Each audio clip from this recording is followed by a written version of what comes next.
Welcome everybody back to the True That Show. We are over the top thrilled today because, as you know, we love lifepreneurship, entrepreneurship, and everyday heroes. And honestly, you guys, we have somebody today that you could put in any one of those categories, because not only what she's doing is incredible as an entrepreneur, but it supports entrepreneurs. It changes lives, and also an everyday hero in so many ways. And she's going to tell that in her own story. But I got to tell you, Caroline, one of the things that I absolutely love about Mel, and even like, you know, you guys may or may not see because you're listening. Some of you are listening to this on the podcast. Mel's got herself, on here as Freedom Revolution. I mean, if that doesn't say anything, I don't know. So look, I'm super excited because, Mel's going to come on. She's got this very cool company called She's Creating an Empire. Clearly, we're very attracted to that because in our own ways, we've had our own climb to our own empire. And we absolutely love doing this media company. But it really got me thinking, because I know some of your story. I know my story and the challenges that we've come up against ourselves. Sometimes it's, we don't even know. We don't even know that it's not us. Like sometimes we're like, man, we're trying to get there, or we're thinking we got to do something one way, like, be all heart-centered. I was listening to Mel talk about that, be all heart-centered in our businesses. And we're like, where does that messaging come from? Like, why am I feeling guilty working on a Saturday afternoon? Like, why am I feeling guilty going back after the kids were in bed and cranking it out for a few hours? Or like, where does that guilt and stuff come from, right? And I think Mel's going to talk a lot about that. But as a woman who has pioneered, and I remember just being called the funkiest names, like not only hippie, but 30 years ago, I decided to go into the health and wellness field. Now I'm telling you, it's one thing to step out and be an entrepreneur, first in our family. The other thing was like, you're going to do what? You're going to talk about aromatherapy, what? And what? No sugar? And what are you talking about? Oh, what is meditating? Like 30 years ago, think about people, Starbucks wasn't around then. So, so I've had my fair share of being poked at in my own, I've come up against my own ceiling levels so many times, and I don't know whose voices are in my damn head. How about you? Well, I didn't pioneer any industry, but but I've always been on the rebel side, but always very, very shy when I was little. But I've always been thinking outside of the box. And I remember actually my brother started a roofing company. I was 16. And, it was just like, wow, he's starting his company and blah, blah. And anyway, long story short, when I was about 18, at some point I was having supper at his place. I was living outside of Montreal, having supper with them. And he's like, yeah, and men and men and men. And I'm like, oh, shush. What? You're like nailing shingles on a roof. Good for you. But I mean, you're not unique, and you're not special because you're doing that. You're just a dedicated worker who decided to start his company. And he's like, girls could never do that. I'm like, pardon me, girls could do that. And back then I was like, 120 pounds, 5'9". I was like, I was not that impressive, but I was just like, listen, I'm going to go do my semester. If you hire me for the summer, I'll come work with you and I'll show you. So for one summer, I was the cleaner on the roof, which means that I'm the one who was bringing the packs of shingles on the roof, 80 pounds a pack. I had to, like, my method was like, I was picking it up, swinging it on my leg, and then from my legs, swinging it on my arms. After a week, you should have seen my legs. They were blue. But I was not going to stop because we dealt a summer. So my sister-in-law was in between, like, stop making her do that. Like, she won and blah, blah, blah. She's gonna, she's gonna injure herself. So anyway, I ended up doing it the whole summer. I worked on roofs. I was pretty much the only girl in construction. My brother would send me with the pickup and everything to go do the purchases in the construction stores. I'm telling you, I've probably caused more accidents that summer than ever, because that's like a few years ago. you wouldn't see women in construction. But my mentality has always been like, we're equal. Like whatever you do, I can do. And if you're a doctor and I'm not, it's because I chose not to go to do my doctorate. And if you are a roofer and I'm not, it's not because I can't, it's because I chose not to. And today I feel good and free to have Mel on because it feels like I can fully embody the fact that yes, there is a bit of a feminist in me.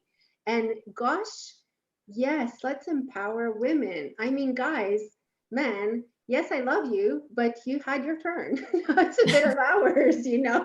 It's like everything has been evolving around you for quite a while. So what I love about Melanie, and I'm going to bring her on now. So let's welcome Melanie Greenough from, sorry, I didn't pronounce it properly. That's my French, Greenough. She's creating an empire. Melanie, thank you for what you're doing to empower women.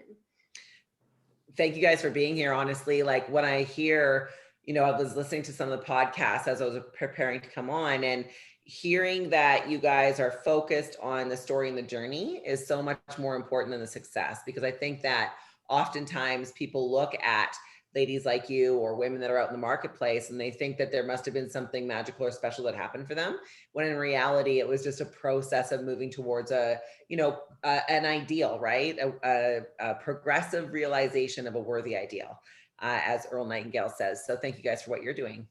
My pleasure. Well, thank you. And I think that, you know what, it's with women teaming up that we are getting stuff done. But Melanie, before telling us a bit why she's creating her empire, tell us about what that company is. Okay, sure. So do you want me to talk about where I came from first? Because that might make more sense. Yes, go ahead. Okay. The reason, because I want to share She's Creating an Empire was born because I had to overcome a lot to become a successful entrepreneur, like a lot. So I like to give the backstory first so that you understand why we put together the company the way we have. So basically, my daughter now is 22 years old this year. And when she was 1 year old, we ended up in a women's shelter with nothing. We had no bank account, no car, no place to stay, no money. I was going to be a stay-at-home Christian mom. I was so devastated that I didn't know what to do. I didn't even know a women's shelter was a thing, honestly. I just had nowhere to go. And the police told me that there was a place that they would give me shelter. And so I remember being there. I literally had $5 to my name in her diaper bag. I didn't even have to change of clothes because we had left, in a rush. And so I remember going in, and this is actually the birth of it. This is so crazy. Your journey can be. Maybe you've been called to something and it feels like it's coming a really long time coming. You know what I mean? Like you've been working on something, it's a really long time coming. Well, let me tell you, 21 years is a while. So I remember being there, and they were trying to help me negotiate the waters of now being a broke, homeless, single mom, right?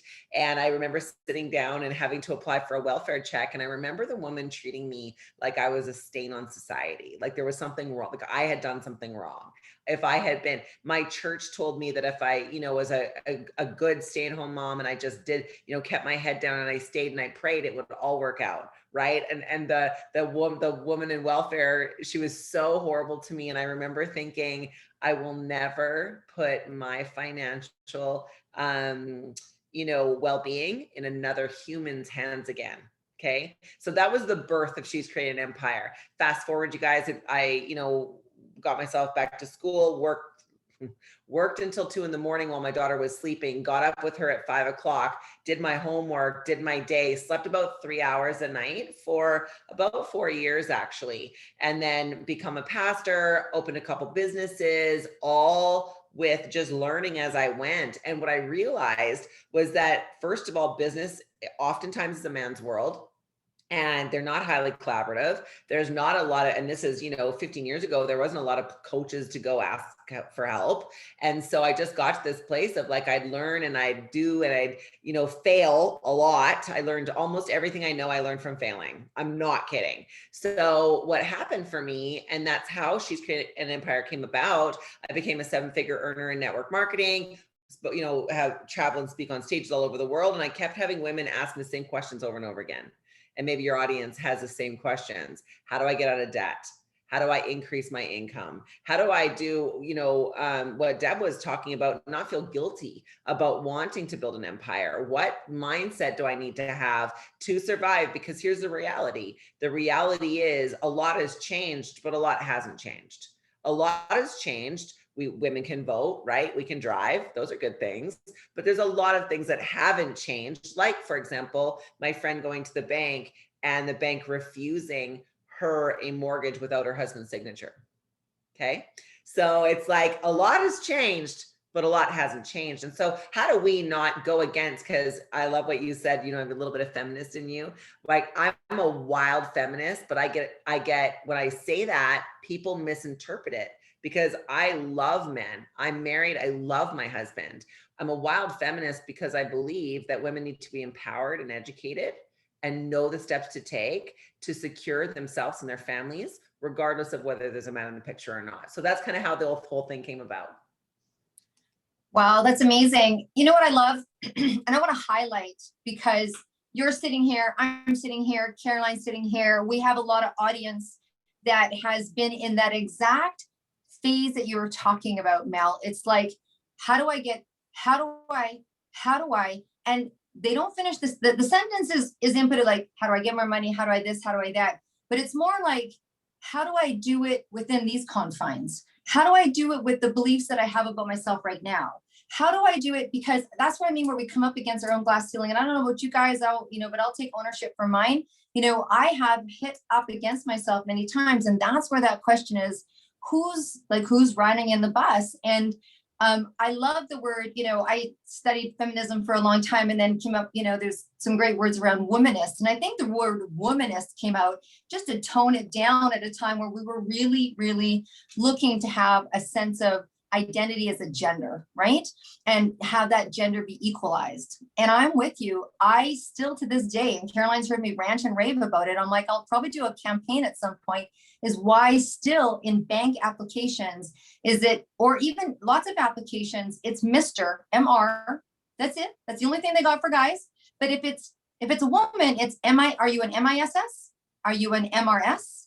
Are you an MS or other? I'm like, what else is there? In between those phases, right? It's like, who gets to decide my financial positioning based on my marital status? That is still active. Next time, just put an X and write lover.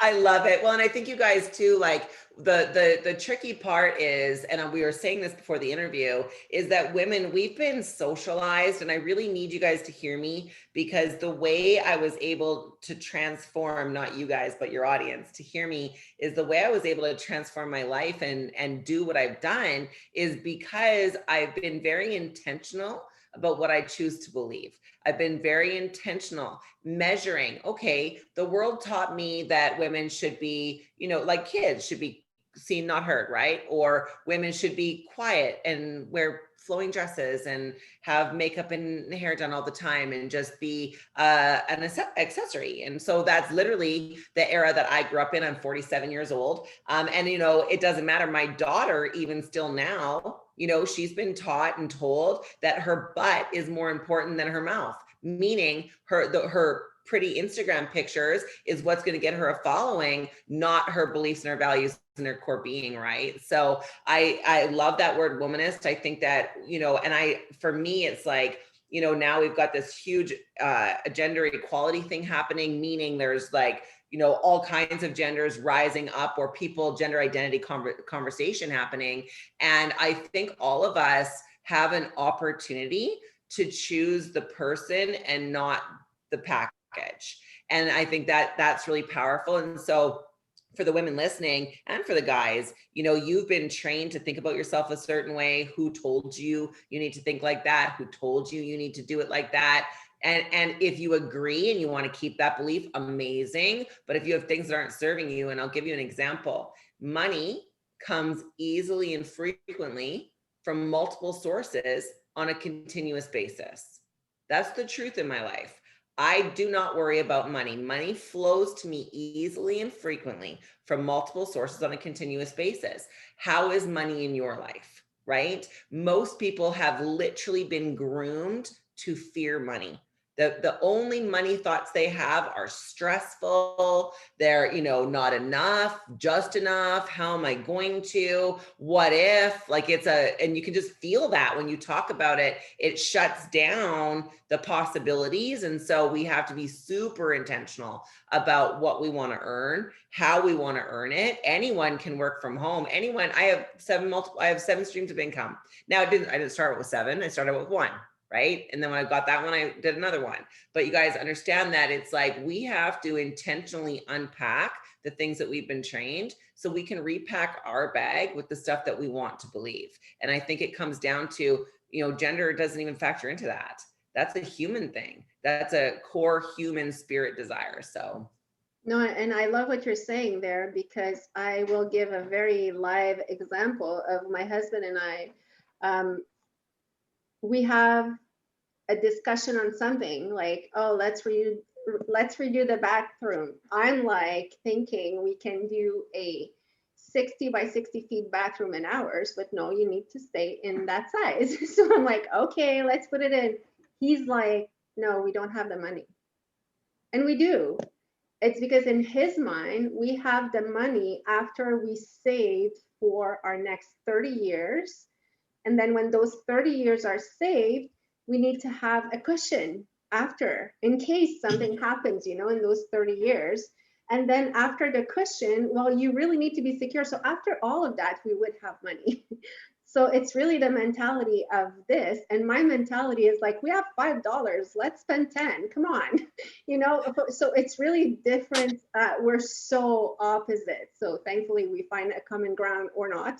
That's going to be another podcast, but it's right. Yeah. A big part is, yes, there's a gender thing here that I was raised with my mom alone. So I saw her struggle. So my siblings and I took 2 different roads. One is like saving everything, I'm spending everything. So I think that the way you're raised is a big thing. Your gender is another big thing. And also it's what you choose to believe in. And, I love what you're saying. And I also like the term womanism. I think I'm going to start using that, because when we say feminist, we see an angry, okay, I'm going to say it for real, angry, not pretty woman, with her legs not shaved and against the world. That's what we see. But it's not really that, and we don't have to be mad at men to be a feminist. It's just that we have to want our position as a woman. And that's what I am. So womanism. I love it. Yeah. Two things, guys. One is that we have to be careful. Why do we have that picture of a feminist, right? Who told us that idea? Because I'll tell you right now, when you stand for something, it means you automatically stand against everything that something is not.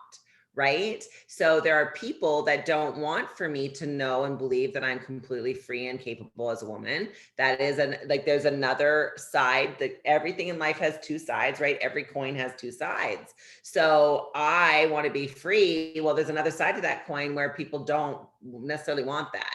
Now, that one thing I do want to pass on to the audience, because I think it's super powerful, I learned from my mentor, and maybe it'll help your audience, is that whenever we want to do something, we shouldn't ask, can I? We should ask, how can I? And rich people always choose both. They always choose both. They don't say, I have to do this or that. If they want to do both, they choose both. So I want both. How can I make that happen? And when we ask that question, guess what? Solutions will come, right? That's what I'd love to talk on a little bit, because Caroline picked on something that's very, very true and real. And that is when we talk about, these voices, or who says this, or the pictures that we have, or whatever it is that the undercurrent for so many people that can't get to where they want to go is 2 things that you've covered. One is people are afraid of the duration of time that it's going to take. There's one thing. And just knowing that it's going to take as long as it takes, but you're going to be in a better place through the journey. 2 is how. And I'm going to tell you, there's a lot of shame attached to not knowing. There's a lot of shame for someone to say, I don't know about finances. I don't know how to balance a checkbook. I don't know what stocks means. I don't know what Dow Jones means. I don't know what, and honestly, even if you went through that myself, I have to ask people, and people have a bit of a fear around asking. I don't think so much now. Like, people will hire business coaches, or people will hire, all sorts of people to help them with certain things, counselors, therapists, anxiety, depression. But talk about money, who wants to admit? And I'm telling you, it doesn't bring up embarrassment. It triggers some kind of shame, like we should know. Even for men, even if you flip that over, because they're supposed to be the providers, they're supposed to be this, they've got their own bag of bags, right? They got their own backpack they carry. The one thing that just really turns me on, Mel, is that you've kind of done it yourself so people can see where you've come, but you've made your life's work around teaching people how to do it themselves in a very loving, caring way that people can progress, just progress and learn. Can you tell us more about that? Because I think that's where the money is. Yeah, I think the reality is that, in my journey, I did think there was something wrong with me. And I did think that I missed something. Like, I did not understand school. Like, I quit 6 times, straight A student, but I couldn't figure out where they were leading me. Right. But in my school, no one taught me how to balance a checkbook. No one told me how to, trade in the market. Nobody showed me how to even invest in real estate or get a mortgage or what that looks like. Right. And so, or that mortgages were not necessarily the right option. We've been sold that getting a house and owning a house is the answer. It's actually not. It's the opposite. Rich people don't do that. Rich people buy property and cash flow the property. They never live in it. So, they do once they're free. Right. So, but that brings up a whole bunch of fear because it challenges what we've been taught, right? Go to school, get a good education so you can get a good job. After 40 years, you get to require complete bullshit. You do not. And then you're going to buy a house and a car, right? And then you're going to spend the next 40 years getting out of debt and getting back to zero. Who wants to sign up for that? But that's literally what we're sold. Like, so you're right. I did make it my life mission to create a loving space where people can come and just be okay. It's okay that you don't know. No one taught you. How would you know, right? How would you know? Did your mom, did your dad, did your grandparents teach you any of this? No. So how would you know? Also, what are the steps that we can take? And we almost always start with paying off debt. Almost always, because people get student loans, they get houses, they get mortgages, they get buried under debt. By the way, the system wants that for you, because write this down. When you are in fear, you are easy to control. When you are living in fear, you are easy to control. When you are afraid of losing your job because you can't pay off your debt, you're easy to control. When your government wants you to do something and they lean on you, and if you're afraid, you'll do the thing, right? We are seeing this live right now. So the reality is that when we get free in our own selves, and when we realize it's okay to not know, and it's okay to be on a journey, and it's okay to ask for help, and it's okay even in the process of that to try and fail 1,000 times over, right? And here's the thing, you guys, maybe you're leading a business, maybe you've got a team, maybe you whatever. The reality is the people that you're working with, they're people who are in fear, which is 98% of the population lives in some sort of fear or stress, especially around money. That topic can cause people to do things they wouldn't otherwise do. Okay. It can cause them to say things they wouldn't otherwise say. So She's Creating an Empire is there to help people go on that journey, learn about, debt reduction, learn about multiple streams of income, learn about trading in the markets. I love Carolyn's daughter is 20 years old, and she was telling me that she took up stock trading. And I'm like, that is brilliant. Like, I need to know that, girl, So I'm on a mission to empower women to learn how to take the money that they have and make it grow, right? Pay off their debts. They're not a slave to anybody, because you're a slave to those you owe. We don't want that. And then getting into a place where you can rise up in your power to deliver your purpose. And this is, and then I'll pass it back to you, but I want you guys to really, just what's coming to me now is like, as we're talking about this, we've been kind of sold a lie that, as long as you follow your purpose and your passion, you're going to be happy. Well, have you ever been homeless? I don't care how much you're following your purpose and your passion. If you can't feed your kids, if you can't feel confident in your financial, fiscal responsibilities, if you can't feel like, we had somebody very close to us die recently, we paid for the funeral, we paid for all of it because no one else in the family could, right? So that brings me a security that allows me to pursue my passion. It allows for me to deliver my purpose. I believe it's very difficult to do it without the financial piece. So how do we get women believing that they can become millionaires? And by the way, becoming a millionaire can be done in a year, for real. Not an income claim telling you, I've seen it, but just telling these ladies about, women that we work with, they do it like that. Why? Because they're dedicated. They have a strong desire. They're willing to put in the time, and they're willing to see the job through, right? Because it's not a straight up, No, it's not a straight up like, yay, I'm there. and honestly, if you take Mel as a coach, there's no going back. We don't do excuses. I was telling her, because I started taking her class, and actually I absolutely love it. And I'm going to make a confession here and be so truthful. But in my life, there's so many steps that I've winged, because I had to, and I was resourceful, and I was really ambitious and everything. So there's some steps at places that I jumped and I landed in the good place, and I was just like, whew, that was a close one. And then you keep going and you keep going, and you miss some of the basics, and you get to a place that you cannot even ask about those basics anymore because you have a position and you're supposed to know. And what I love, like for me, stock market, my 20-year-old daughter knows more than me. Like it's a fear for me because it's been so, I've stayed away from it so long, and people would talk about it and I would give the, yeah, you're in a conversation, I would carry my conversation, but not know. So what I love about your course, and you have multiple different courses, but one that I'm taking is there's really, like Deb was saying, no shame. And regardless of the success I had, regardless of the fact that I am a successful entrepreneur, I'm learning so much, and it's a comfortable environment. And it's like, thank God they're talking about that, because, like, oh yeah, 1 + 1 is 2, yes. So I like that. And I like your attitude, as I was saying, of like, well, you got to put in your effort. It's not going to come to you all that easy. And it's, breaking the social molds. And it's funny you talk about my daughter, because on the flip side, the first question everyone asks me about her and ask her when they see her is like, so are you working? Are you in school? Always. And if she says like, no, and she really doesn't care, she's like, nope, and she doesn't give any explanation. But for people, it's like, what is she doing? She's spending her whole day on her phone. Like, it's not even an answer to give. Like, I'm doing this stock market, especially for a girl. Oh boy, yeah. Stigmatized. Like, it's like people are looking at her like, so when are you going to do something with your life?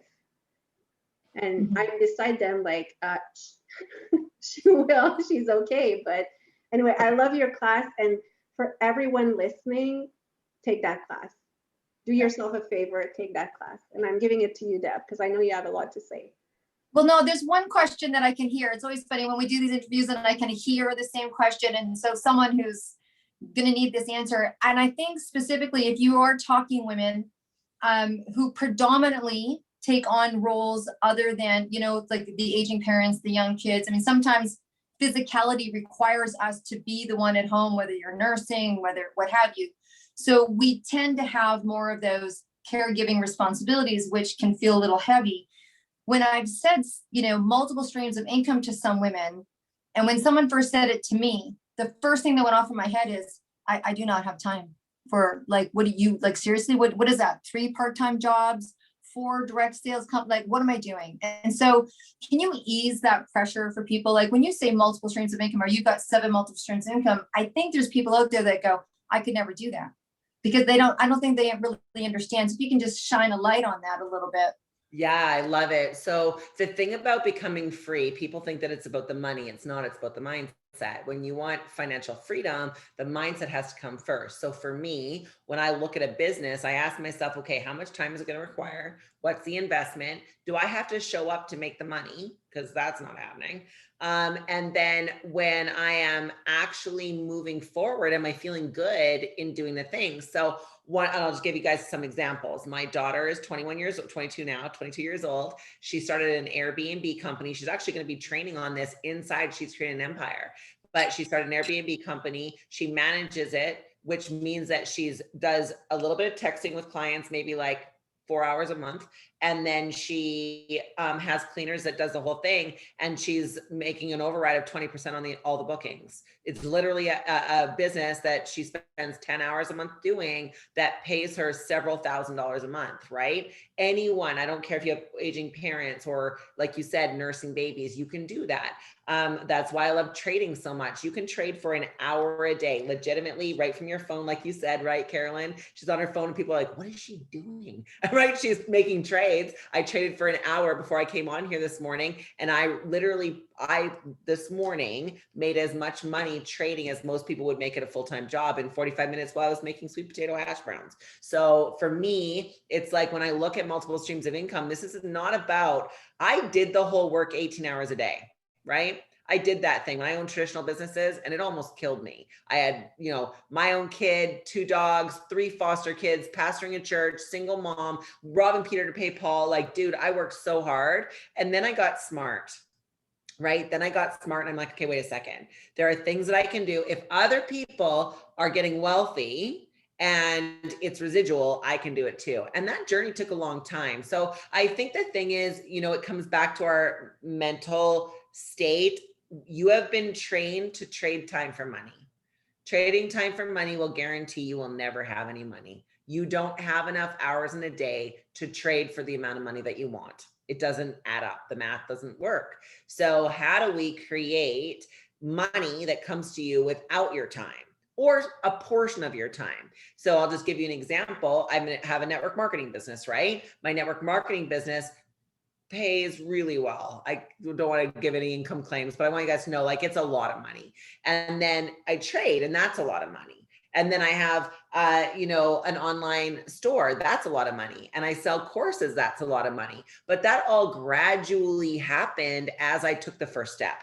And Deb, I know both you and Carolyn, you have multiple streams of income yourself. You've built a network marketing, you've done all of the coaching, you've done the whole thing, right? So it's like, how do we get women to take the first step, or men in general? You have to start somewhere. And a turnkey business that's online, that's from your phone, is probably the best place for you to start, honestly, because it starts to give you the mindset and the training. But Carolyn, what you said about, people going through that course and learning and having a safe place, that is all a part of what we do, right? I actually have a freebie that I can give away that's 50 ways to make money from home.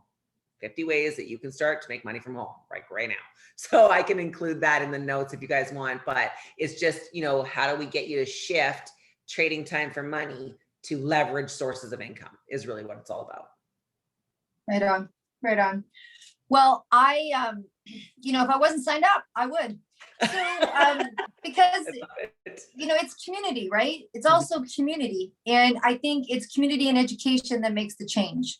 Like, from someone who's been, I'm 10 years, almost your tenor. And so when we talk pioneering and being picked on for being a woman that wanted to do a business, it really was kind of bizarre to people. And no disrespect to them. It was, the unicorn in the room. People like, oh, you're just a unicorn. And I'm like, you just haven't caught up. Like, just go get some wings. It's okay. They're for sale down the street. So I think that what happens is we break ground, and then we need to re-break ground, and then we need to break our own ground. And so I think it's an evolution, and we're getting there. And I do agree with you.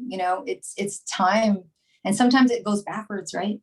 Sometimes. And you can be, and here's the thing I want you guys to hear, you can be an excellent mom, you can be an excellent wife, you can be an excellent daughter, you can be an excellent whatever, and be an entrepreneur and be a millionaire. You can do it. Anybody can do it. You don't have to trade. Like, we don't have to trade our family for success. We don't have to trade that. We don't have to. I have all of it. My family last night I had a family feast with my 20-year-old kids. We had steak and crab, wine, the whole bit. The only place they want to be in is in the room with us. I didn't trade my family for my success, right? And I didn't so just know, you guys, I know that that's another part of what plays into women's minds. They're like, well, I'm sacrificing time away from my kids. Your kids don't need all your time. Your kids need your focused attention. They need for you to intentionally groom them to succeed. And they are not going to, get that from you if you aren't following your dreams, your passion, your purpose, and stepping out and doing something. And if you're stepping out and doing something as being a stay-at-home mom, and like mine was, right? I got backed into the truck because I was going to be a stay-at-home mom, period. I believe God had other plans for me. So here we are. But I want you guys to know, like, if that's your passion, your purpose, do it with everything you've got. It does not mean, though, that you can't have streams of income coming into your home. So, and being educated, right? All about the education. Yeah. Yeah. And educated doesn't mean school either. I just want to add that. And that's why I'm having a hard time with my kids going to university, because they're like, Mom, you told us. And I'm like, okay, as long as you learn, I encourage them to read and to always learn. But I love what you said about, you can be a great mom and also be an entrepreneur. Because on the flip side, I know some really great stay-at-home moms who have multiple kids, and they're 24 hours a day, and they're probably there 14 hours a day wishing they would be somewhere else because they're overly stressed and tired and this and that. So people, what I will say is contact Melanie. We will put all of the details. Thank you so much for the gift that you will be offering. So contact Melanie, subscribe to, she's creating an empire. You owe that to yourself. And also what I want to say is that Melanie will also be an author in our next book, 20 Powerful Women in Network Marketing, Tell All. And I cannot wait to read your story, because you will get other tips there if you are curious about network marketing. But what I love is that you're a full circle, Melanie. You're like really, you walk your talk. You are a full circle. So thank you for being so authentic and so generous by sharing all of that with us. And I'll give you the opportunity to say your last words if you want, and then we'll let Deb talk, because she always wants the last word. There it is. There's the pot. Well, I'm going to say, what I want to say is that is the ultimate compliment I believe anybody can pay anybody anywhere in their life, is that they walk their talk. Because in life, there are a lot of people that say that they will help you or show you or coach you, and when in reality, they haven't done the thing that you're asking for the help for. So for me, just knowing that comes across as important. And I believe that birds of a feather flock together, and that I'm on here because you guys are doing the exact same thing for women and for men all around the world by showing them the journey and the process. And then it's not about the destination. You'll get to the destination. You just got to keep walking, and half the time it's like through mud. So just keep going. So thank you, guys. That was awesome. Thank you so much. There was so much that I got out of this today too, as someone who tries to race through the mud. It's always really a great reminder. And you know what, if you were inspired today and you think that you would like to come on to the True That show because you have something that you want to share about your journey, your everyday hero, your life entrepreneurship, you got an event coming up, there's things you want, just reach out to Caroline or I on the True That show YouTube, or pop on to any interview. We'd love to hear from you, love to hear what you want to share with the world. And with that, we just thank you. We'll look forward to seeing you again very soon. And listen to this and share this video. If you enjoyed this interview, please share it on your social. Send out what Mel's got going on. Personally, that list alone of 50 is great. And just thank you so much for being one of our listeners. We appreciate it.